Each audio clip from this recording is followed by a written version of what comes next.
एक आदमी ने एक बहुत ही खूबसूरत लड़की से शादी की। शादी के बाद दोनों की ज़िंदगी बहुत प्यार से गुजर रही थी। वह उसे बहुत चाहता था और उसकी खूबसूरती की हमेशा तारीफ़ किया करता था। लेकिन कुछ महीनों के बाद लड़की चर्म रोग से ग्रसित हो गई और धीरे धीरे उसकी खूबसूरती जाने लगी।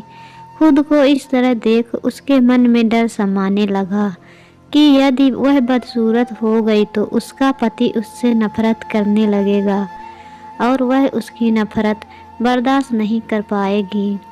इस बीच एक दिन पति को किसी काम से शहर से बाहर जाना पड़ा।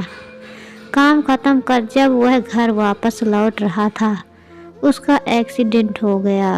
एक्सीडेंट में उसने अपनी दोनों आँखों को खो दी, लेकिन इसके बावजूद भी उन दोनों की ज़िंदगी सामान्य तरीके से आगे बढ़ती जा रही।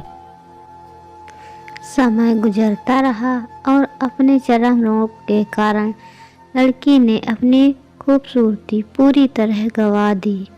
वह बदसूरत हो गई, लेकिन अंधे पति को इस बारे में कुछ भी पता नहीं था, इसलिए इसका उनके खुशहाल विवाहित जीवन पर कोई प्रभाव नहीं पड़ा। वह उसे उसी तरह प्यार करता रहा। एक दिन उस लड़की की मौत हो गई।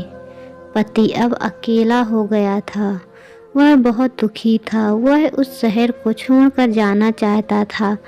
उसने अंतिम संस्कार की सारी क्रियाविधि पूरी की और शहर छोड़कर जाने लगा। तभी एक आदमी ने पीछे से उसे पुकारा और पास आकर कहा, अब तुम बिना सहारे के अकेले कैसे चल पाओगे? इतने साल तो तुम्हारी पत्नी तुम्हारी मदद किया करती थी। पति ने जवाब दिया, दोस्त, मैं अंधा नहीं हूँ। मैं बस अंधा होने का नाटक कर रहा था, क्योंकि यदि मेरी पत्नी को पता चल जाता कि मैं उसकी बदसूरती देख सकता हूँ तो यह उसे उसके रोग से ज़्यादा दर्द देता। वह बहुत अच्छी पत्नी थी। मैं बस उसे खुश रखना चाहता था। दोस्तों, इस कहानी के बारे में आपका क्या राय है? आप कमेंट करके हमें ज़रूर बताएं और हमारी कहानी अगर आपको पसंद आए तो लाइक, शेयर और सब्सक्राइब ज़रूर कीजिए। धन्यवाद।